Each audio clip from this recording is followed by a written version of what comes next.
Hello, welcome to Bros from Another Mo. My name is Syed Kirblai, and Damir, you want to say hi? Yeah, hi there, my name's Dharamveer Singh. Yeah, so as usual, Assalamu alaikum, salam, shalom, namaste, sat sri akal, and I'll pass over to you. Bonjour. I can't remember, my mind's went blank, bro. But I suppose I'm going to do the sequel one. Vaheguru Ji Ka Khalsa, Vaheguru Ji Ki Fateh. And guys, it's not scripted, so there's going to be loads of mistakes, but I just want to enjoy it as free flow as it is. Yeah, I think previously I think you said bonjour. I think Buongiorno, buongiorno. Buongiorno, yeah, and Ni hao. Ni hao as well. Brilliant, yeah. So thank you for those listeners returning either on Spotify or YouTube, and also thanks for those who listened to the last episode. This episode we're talking about faith. And before we crack on, I'm just going to read out what the Oxford Dictionary definition is of faith. So, faith as a noun, complete trust or confidence in someone or something. For example, this restores one's faith in politicians. I'm not going to talk about politics just now, but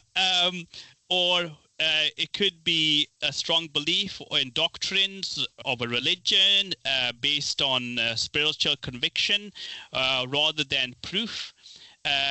For example, bereaved people who have shown supreme faith.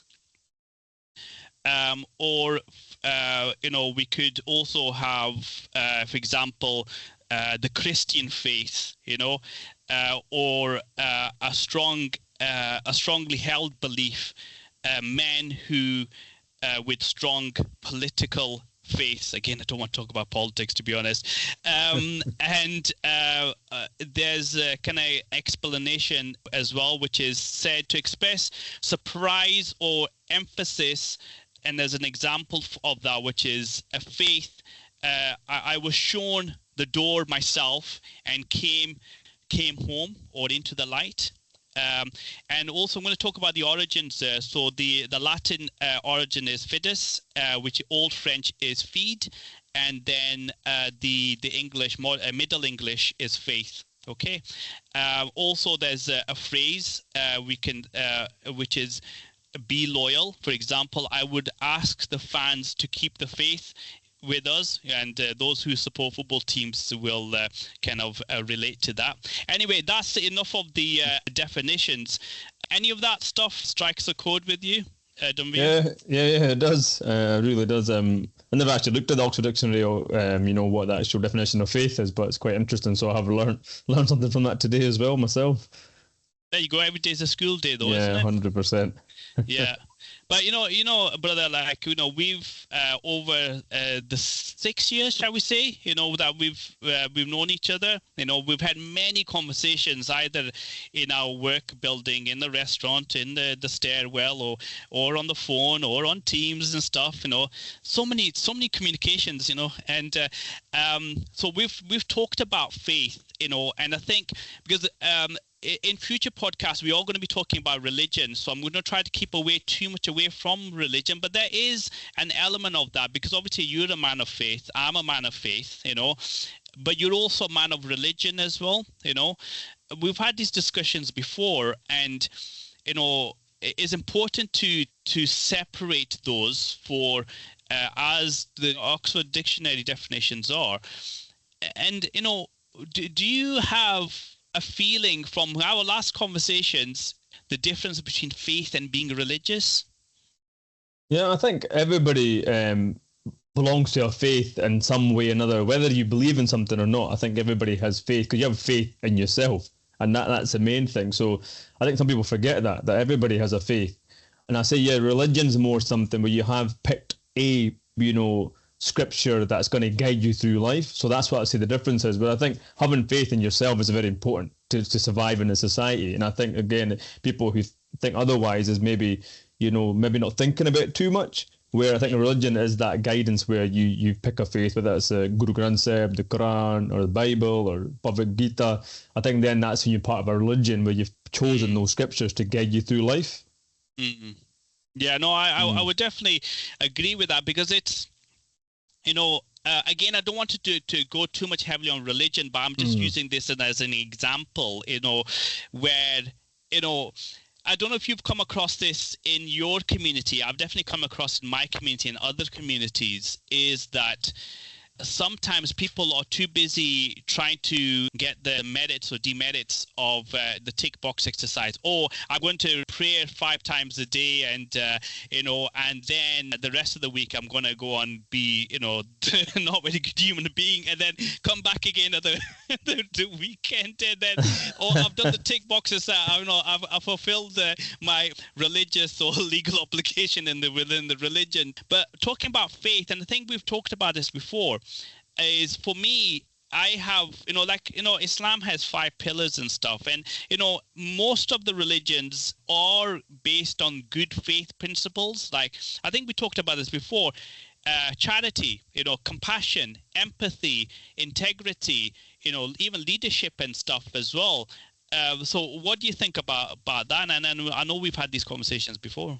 Yeah, no, great topic to start with, because it's so true. I mean, I don't care what religion background you're from. If you haven't got those things that you just mentioned, then I think you don't have no faith at all, because those are the things that join us in society. And I mean, look at this. This is great. Muslim guy and a Sikh guy. We're on this podcast and we're chatting away as bros, because end of the day, and through every faith, there's always bad people and good people. And, we've got to concentrate and focus on those goods. And yeah, you see that people, they'll come, we call them Sunday Sikhs, and again, no mention or names, that they'll come along and they'll give it their all, and then the rest of the week they forget what they've actually learned from that weekend. Whereas important, that's where the faith kicks in, where you should have faith in yourself, that whatever you learned from that weekend, bring it into life and use it Monday, Tuesday, Wednesday, so forth. Don't just forget about it and leave it at the door, at the Gurdwara or the mosque, or at the church. Bring that out with you and use it in the world. And that's when you should show them that compassion and empathy and kindness. And people forget that. They be all kind in the Gurdwara and compassionate, and then they walk out, they forget instantly. But no, I totally agree, and I'm going to expand on that in a minute. But again, no mentioning any name, because if, for example, also not thinking outside the box sometimes as well, because remember that story you told me, somebody was complaining about a mess in the toilets? Yeah, do you want to tell the listeners about that? That's great. I'm glad you mentioned it, because I actually forget about that story, but I know the exact story you're talking about. Yeah, it was someone actually there in England who taught me this, and it was amazing. And what it was, he's quite like a Gurdwara goer, quite religious, quite faithful person, and he goes to Gurdwara, and he's seen there was this someone came up to him to complain, and there was I think there was a lot of like bandi, which we call like dishes lying about and stuff, unwashed and all that.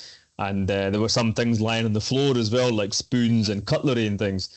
And he come up to the person I know who was telling me the story, and says to him, excuse me, Bicep. Bicep means like brother G, respected brother.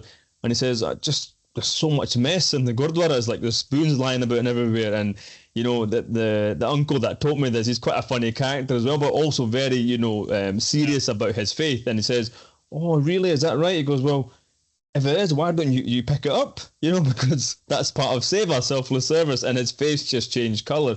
And it's true, like we look to others to do something that you can do yourself. You just got to have faith in yourself that you can do this and earn those kind of brownie points for yourself that makes you happy, That's it. But sometimes I think people need some kind of validation as well, though. They need some kind of permission. It's like, it's so, but the thing is, as you said, Seva is about service, right? And it's on the day that you're doing service as well. And everybody, be it the Golden Temple, and and I know that's a quite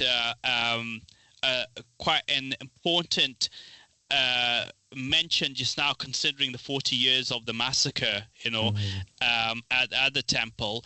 But we can discuss that when we're talking about in the future podcast about religion and stuff. And but it's important that I mentioned that 40 years just now, because it was 1984. Was that right? You know, that's right, brother. Yeah. the next statement is going to make me sound really old. I was 9 then, you know. So, but I remember it vividly, you know, because my father and my mother were really like, you know, interfaith. And again, we'll talk about interfaith in a future podcast. But and they were really keen on, you know, humanity of brothers and sisters and stuff from different faiths. But no, going back to, I think that story about you, the uncle or the member down in a Gurdwara down south.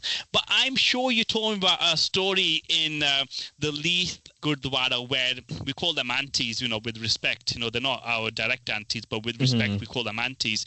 And she came up saying, "Oh, the toilets are a mess," and I'm sure you said, "Oh, but did you clean it?" Yeah. I think it was. Yeah, maybe I suppose it was 2 stories. I do remember that. And that was in Edinburgh, and you know, Gurdwara down Leith there. And yeah, I think that did happen as well. She was saying, "Oh, it's really upside down. There's a lot of things lying about, tissue paper and things like that." I goes, "Well, I can't go in there. It's a women's toilet, but you know, clean it up, and you know, that'll be fine." That's it. Yeah. You know, but the thing is, it's trying to get people to understand, you know, that faith and religion, you know, can go hand in hand, you know, but equally, you can. Like, and I'll be honest, like, I'm not a man of religion. Like, I follow because for my, you know, neurodiversity, it's really hard for me to do the prayers 5 times a day, and because in Arabic, and I can't, it's a tongue twister for me, you know, and I can't read the, you know, people will be mortified, my family and the community, by the next couple of statements that I can't read the Arabic, you know, the Quran, you know, but equally I can't read Urdu, which is the national language of Pakistan, you know. In Pakistan, the uneducated people speak Punjabi, you know, and then the formal written education is Urdu, and therefore after that, you know, you get to a certain level, then you also do English as well. But we come together, and the last, you know, 6 years we've been speaking to each other in a shared language, which is cut between the partition of Pakistan and India, you know, which is Punjab, you know, and therefore we speak Punjabi. So I'm always delighted to speak to you because I get to speak Punjabi with you, because other than that, I don't speak any other language but Punjabi. And Punjabi for me, I think and dream and, you know, in Punjabi, right? But anyway, so the reason why I'm talking about that is we've connected on the faith element, right? But you're also a religious chap, right? Brother, right? But we connect on the faith because we have this defining principles regarding the betterment of humanity, you know, and those core principles that we talked about, you know. Do you want to kind of say anything about what we just said regarding that coming together on the faith level? Yeah, that's brilliantly put, because people will wonder, is this not the same subject, religion and faith? But it actually isn't, because for me, when I seen what faith was is when I joined Edinburgh Interfaith Association. And, you know, that was a place where I realised how many different faiths there actually were, in terms of how many, you know, different types of, I wouldn't say religion, but the way they follow life. So their faith is in, you know, it could be the Baha'i religion, Jewish religion, and then obviously Islam, Sikh. I met so many other people that I never kind of knew existed, and it was quite embarrassing, but at the same time, it was enlightening, because I remember my first introduction to this faith group of Edinburgh Interfaith was when I went to like a faith dinner. I was invited to, and they called me there for a Sikh representation. And I went there and I met all these different people, but I'd realised something, how much we had in common, and I never ever seen that. Yeah, but that's what you were doing. You were connected on the faith. And again, we'll talk about interfaith in future podcasts and religion, but you connected on the faith element, though. They had the same faith principle and a doctrine, you know, is like you were connecting on a compassion and a humility and integrity. Would you say that then? You know, 100%. That's exactly what it was. And again, I'm going to be open and honest in this podcast. Before, I was maybe quite narrow-minded and thought, oh, I'm a Sikh and I'm follow the Sikh religion and Guru Granth Sahib, and that's obviously really good for me, and that's who I am. That's how I've been brought up. However, going to this dinner, you know, with these faith leaders, you want to call it, it was like, wow, we have got this connection. We're all men and women of faith. We're all people of faith trying to connect to the greater good. And what I realized, the biggest thing we had in common was those things we've talked about at the start of the podcast, and that is the compassion, the kindness, the willing to help folk. And I've seen that so much, and through them, yes, I would say hands down, they made me a better person to realize that why are you so stubborn and stuck in your ways? And I think, I'm sorry to rant here, but I feel people should connect with people like Edinburgh Interfaith Association or wherever you are within Glasgow. It's Interfaith Scotland. Connect with them, because it will, make you. It will flourish you in your faith and religion. It doesn't mean you stop giving up on who you follow, whether it's Guru Granth Sahib, whether it's your, the Quran. But what it does do, it opens your mind up and think, you know what? There's so many nice people on the same mission trying to spread love in the world. So that's what I connected to. No, that's beautiful, because I think there's the two things I'm going to pick up on then. First is the greater good. If you are thinking about the greater good, then you're less likely to, I feel, to not you, but people in general will less likely to have an ego, less likely to be arrogant, and less likely to divide. I mean, I've said this before. I'm going to try to remember why I actually said so. I may have to get a couple of shots to get this right. I said something in a staff network once, and I think it was something like, differences should not divide us. It just makes us unique. So you coming together with other faith leaders, you were connecting on the stuff that unites you, rather than what divides you. Would you say that then? I think that was perfectly put. Yeah, definitely it was. It wasn't there to say my religion's the best or your religion's the best. It was there to connect us through this faith. Yeah, and that's it. And sometimes, and you see all these keyboard warriors on Facebook and on Instagrams talking about the Christian God and the Jewish God and the Muslim God. No, it's the same one. It's the Abrahamic religions and stuff. But and they're just creating a divide by saying it's different. Or you call it Allah, but we call it God. And then all these things. But we'll again talk about religions in the future podcast, but obviously for Guru Nanak, but it's the spiritual side which I think is more connected to the faith. Having all those statements I read out at the beginning of this podcast regarding definitions from Oxford Dictionary, it's those which should help us in this divided world really think about how we can reconnect again. I mean, have you got any kind of examples of where you've seen people's kind of minds shift a little bit? Yeah, I think I have to keep bigging up, and a good mention to him is Edinburgh Interfaith. This is where I really seen the shift, because I remember when I first joined them, there was a few uncles and auntie and cousins and brothers and within my community who never knew anything about Edinburgh Interfaith, and they probably were quite narrow-minded. And then I brought them along to a few events that was ran by Edinburgh Interfaith. And I think when they actually seen what was actually going on, how everybody was on this kind of same path, like same mission, I think it opened up their eyes to become more like attuned to that. This is what it's about. It's about spreading that love. And we forget that. There is religion, there is scriptures, there's a guidance for those people who follow the guidance through certain scriptures, but there's a faith that we're all trying to make the world a better place.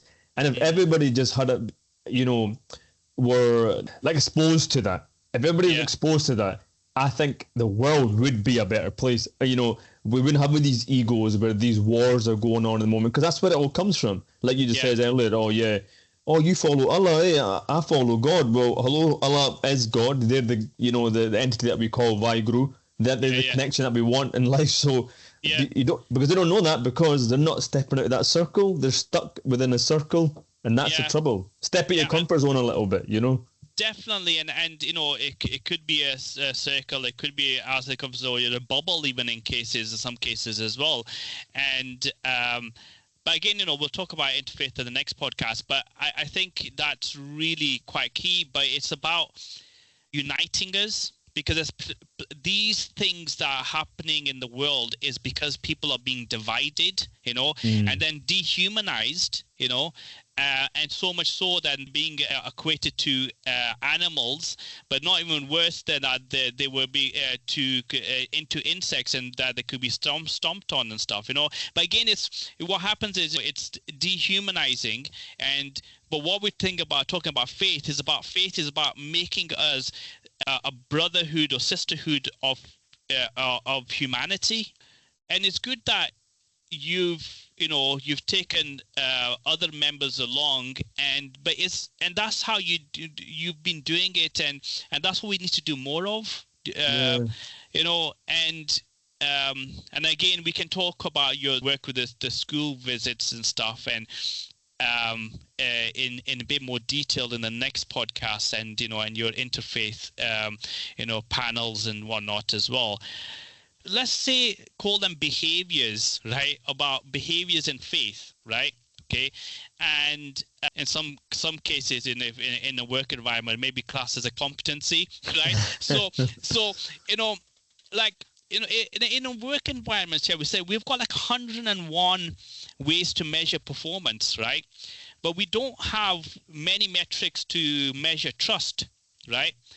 And I think, with everything else we're saying regarding compassion and empathy and humility and integrity and even leadership, actually it's a case of trust, though, But what do you think, though, about that?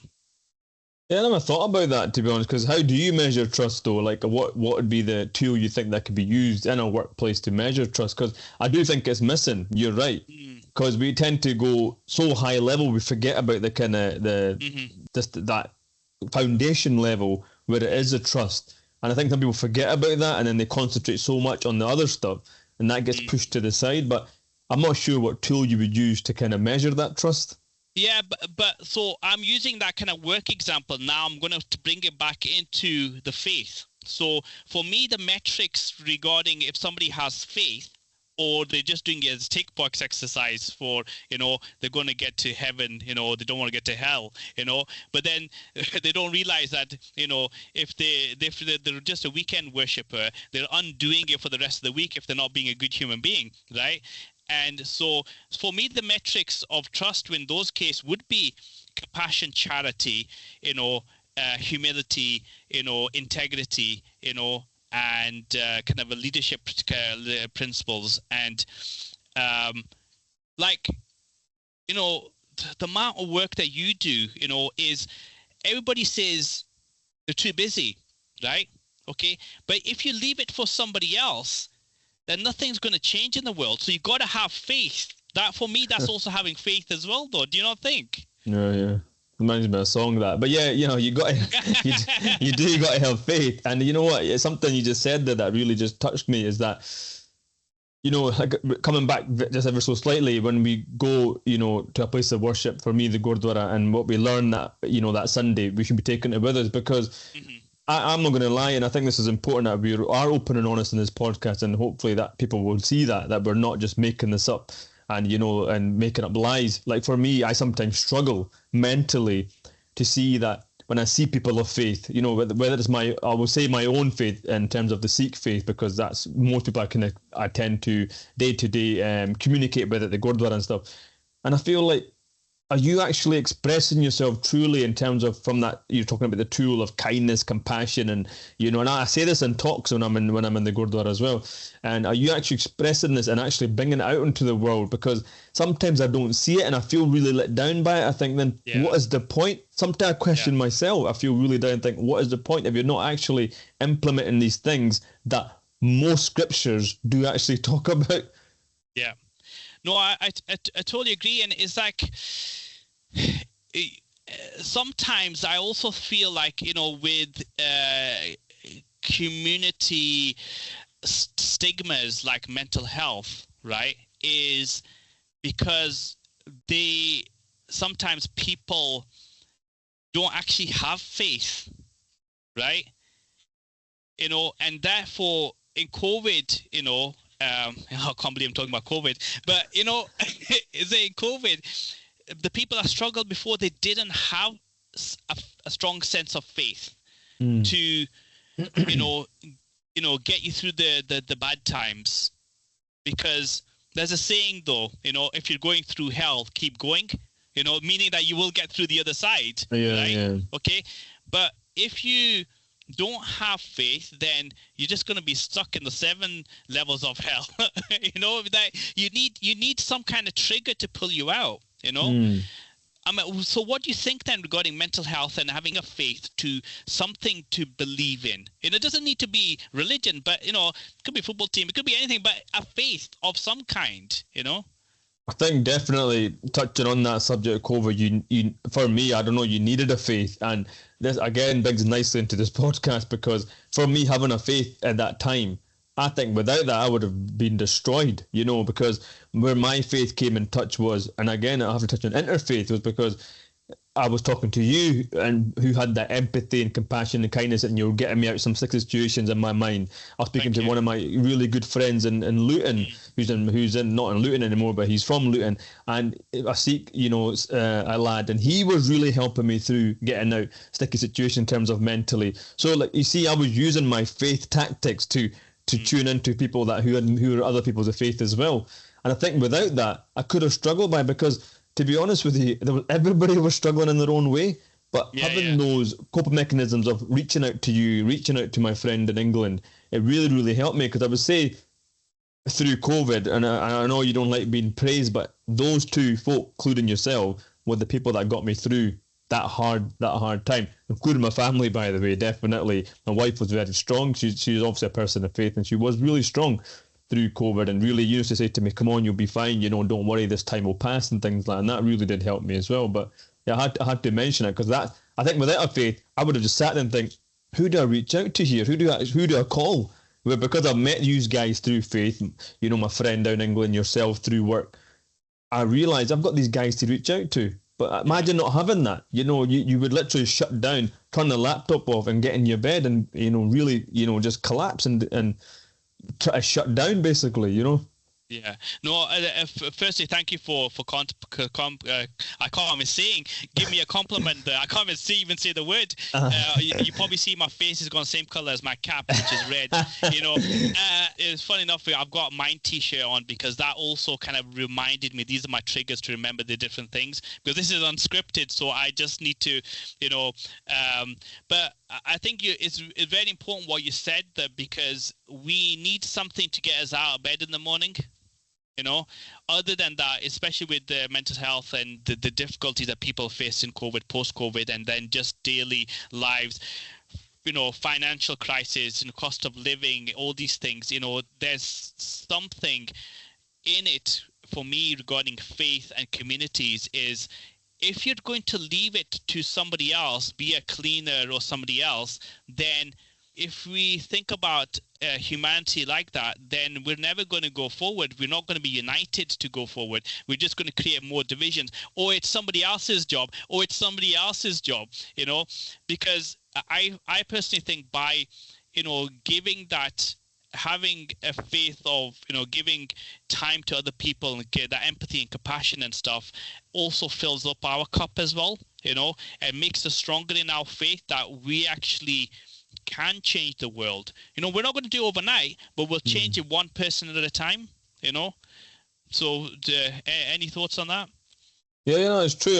Again, just have faith in yourself. That is true. You don't think about I'm going to change 100 million people, or even 10 people. Just focus on that one thing, and and if someone does change through your kindness, then that's your job done. I would say, it's just trying to show that love and kindness to folk, and when people are struggling. And I think from our backgrounds, I think we struggle to do that as it is. It's a taboo subject in the sense, and it's probably a separate podcast in some ways, but it's so true that we struggle to help people because we try to be so strong ourselves, not realizing we actually need faith and help ourselves. And there's no shame in reaching out and asking for that. There's no shame in it at all. But that's it's really interesting that you said that because there's a couple of points I'm going to pick up on that because you said having faith in yourself, right? So the people who struggle there, like some people are introverts, which is fine. Some people are extroverts, is fine. But having that sense of self, having faith in yourself, is what gets you through the good times and bad times. It's not the fact you're introverts or extroverts. Right? It's a fact having faith in yourself and faith in your abilities and skills to make a positive change. And I think I may have said this to you before, but I'll tell me if I have or not. But right, so the way I like to think of it, you have a canal lock, right? Before the canal boat goes through, the barge goes through. They close the gate and there's only trickles of water. But when they open the lock gate, then the water comes pouring out, and that may end up in a lake or a sea, and that. I like to think change in faith like that. First, it's a drip, drip, drip, right? And then it becomes a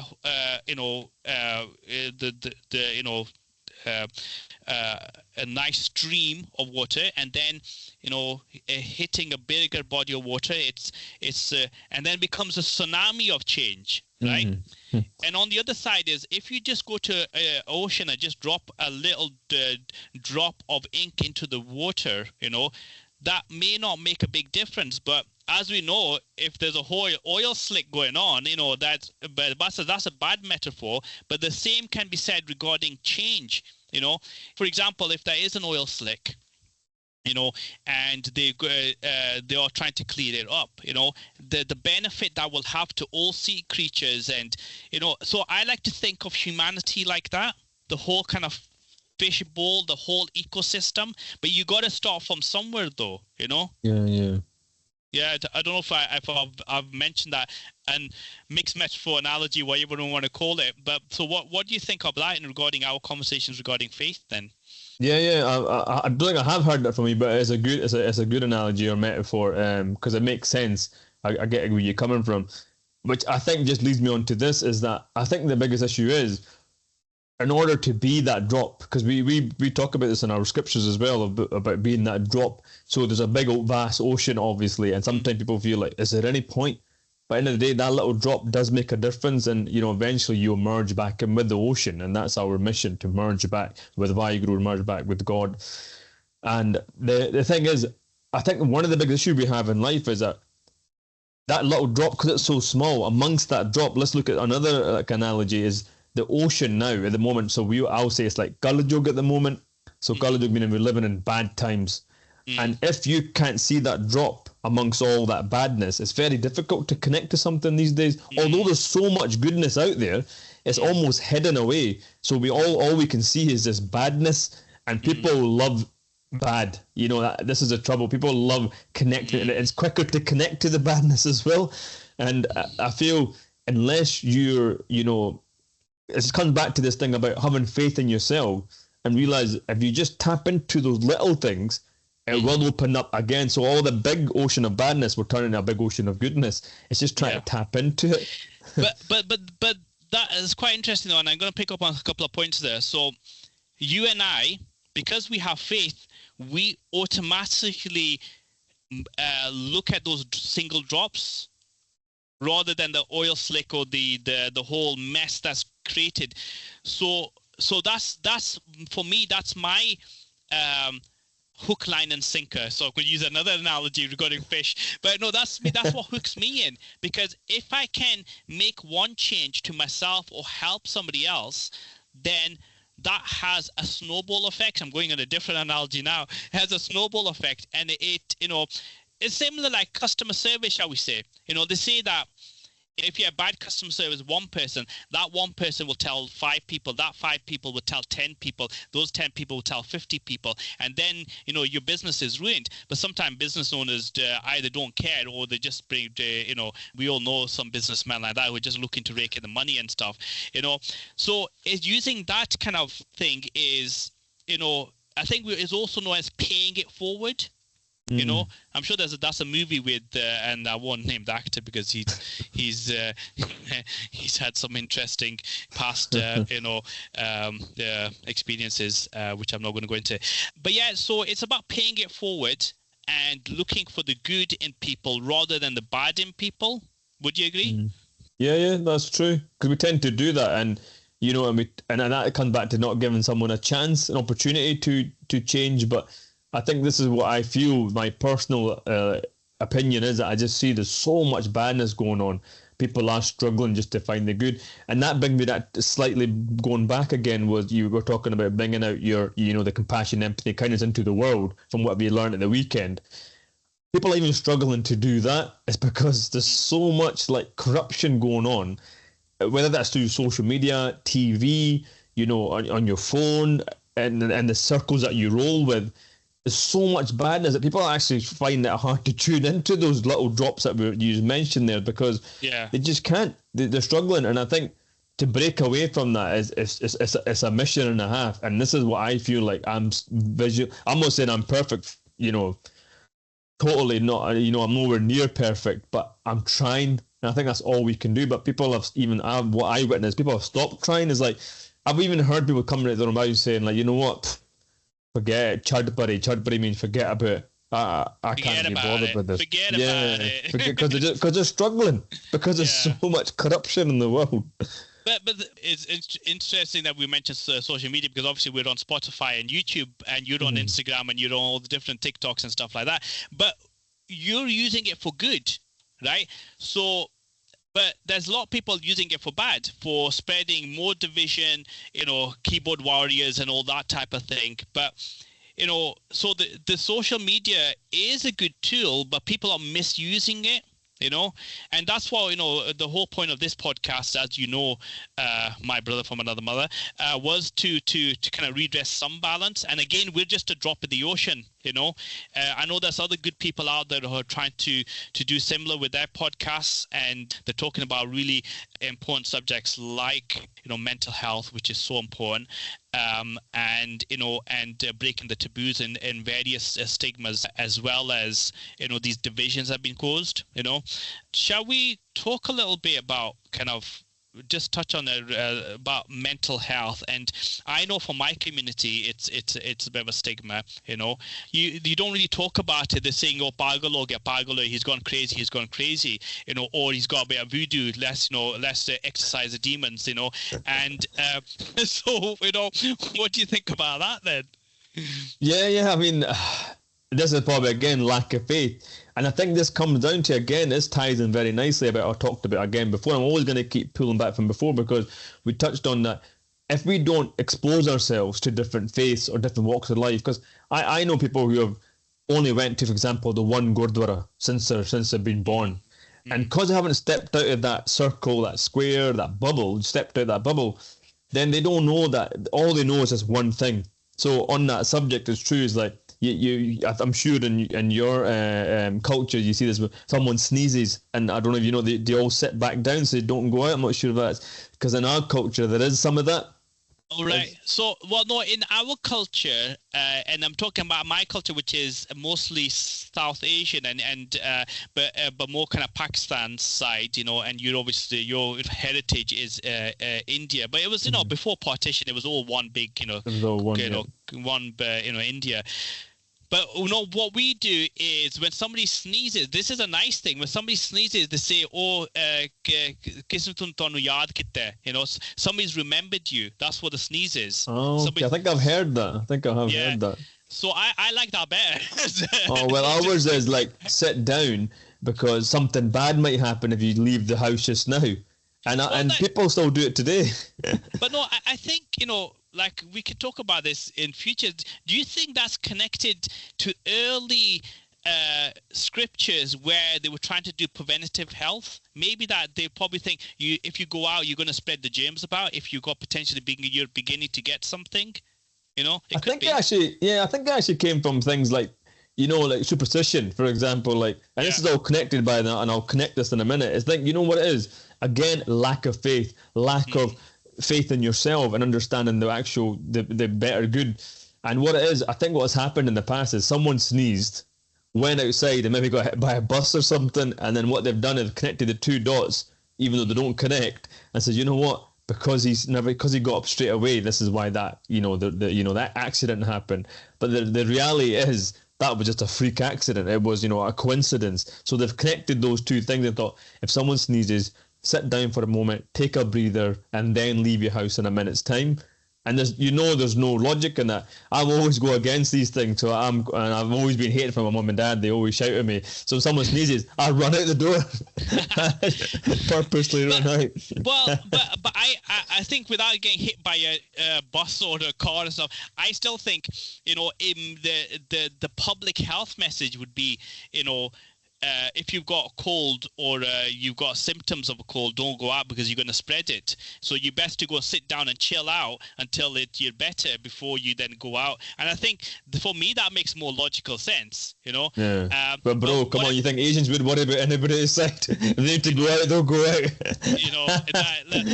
Let's not even talk about COVID because exactly. Because in the Indian subcontinent, including Pakistan and stuff, they have experienced martial laws, and so they'd be like fighting against that. Exactly, that's why I said it. I don't think that many people were listening during COVID time, especially in our own societies and communities and stuff. But hey ho, yeah. But it's just lack of education, as I said, because if the message is not doesn't make sense to you, then the message is wrong.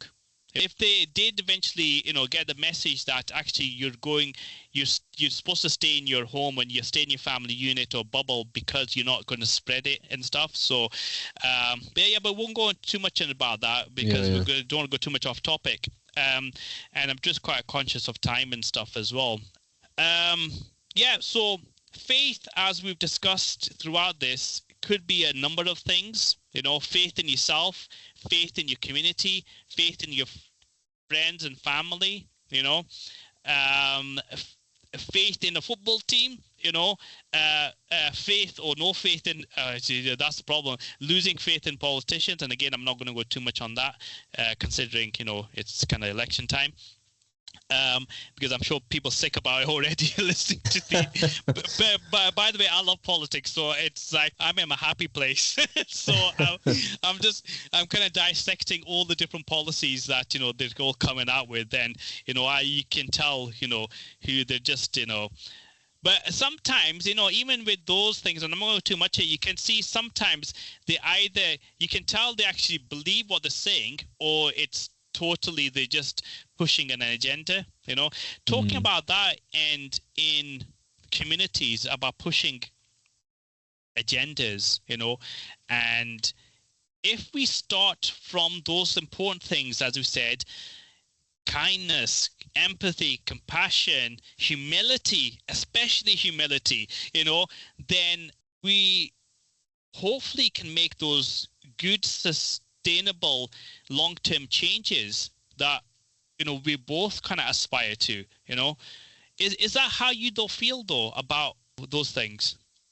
I do, because when I do try my best to preach on stage and things like that, these words always come out of my mouth like naturally, because I know that if we all collectively had the same thought process of compassion, kindness, empathy, I know factually the world would just connect so much better. It's just because we have lack of faith. And it is a matter of faith, is what the subject of this podcast, the title is. Because if you had faith that just by exercising some of these virtues, I can promise you one thing, you'll change everything. Because I know for a fact that when you exercise these things, you watch a smile on people's faces. You think, this guy, he's like, sometimes they even say this guy's gone mad, because how can this guy, I'm not talking about myself, I'm talking about in general, I'm just generalizing this, that people think this guy's gone mad. How can he, amongst this darkness of what's going on, how can he just be smiling and wanting to help? And it does make, and I've seen that through many occasions when we used to do Guru Nanak's Free Kitchen. Yeah. We had to have the faith to go on the street whether it was raining and stand there with our tables and getting soaked with this pouring down beautiful Scottish weather. But it was having faith to say, you know what? Yeah. There's people out there and they're hungry and we need to feed them. And through that faith, got us to that, on the bridges at the time in Edinburgh, set up a table, whether it was raining, snow, wind, and we were giving out this food. And through that faith, someone else from another faith, who was a Muslim brother, came over and he says to us, what are you guys doing? We said, we're doing this, we're doing that, we're doing Guru Nanak's Free Kitchen, we're giving it food. And it was a Wednesday we used to do this service. And through that, seeing us, these guys, you know what, we'll pick another day and we'll get the Muslim brothers along and we'll do a Monday. So we had automatically 2 days appeared. So they were doing the Monday at the same location, and they started giving out food as well. So it's beautiful. But if we lost faith and said, it's raining today, I'm just going to stay home. It's no point. Saeed will do it. Then that's when the things break down, and it's unfortunate to say, I'm going to be open and honest, it has broken at the moment because people have lost faith in it, and we're no longer doing that service. I'm not sure if it's still on a Monday, but I know the Wednesday that we used to run, it has stopped, and it's a shame, and that does come from lack of faith, you know. And so just going to pick up a few points then, right? So we're talking about faith and exercise. So I'm going to talk about a different point as well, though, you know. But also, I think COVID did play a big part because there was, food restrictions and, handling food and stuff like that. And in the same with restaurants and everything like that.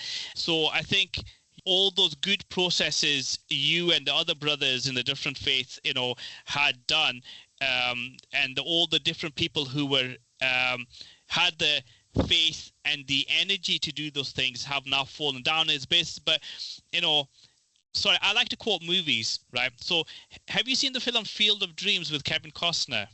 I haven't actually.